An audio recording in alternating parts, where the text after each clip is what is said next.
அழுதாரும் முதிரும் அண்ணாந்தான் பொன்னுதிரும் திருச்சால் முத்துதிரும் வாய் திறந்தால் தேன் சிதறும் திருச்சால் முத்துதிரும் வாய் திறந்தால் தேன் சிதறும் பிள்ளையை பெற்றுவிட்டால் போதுமா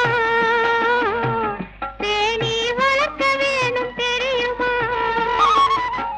பிள்ளையை பெற்றுவிட்டால் போதுமா தேனி வளர்க்க வேணும் தெரியுமா அல்லலை கண்டு மனசு அஞ்சுமா குழந்தை அழுவதை கேட்டு மனசு மிஞ்சுமா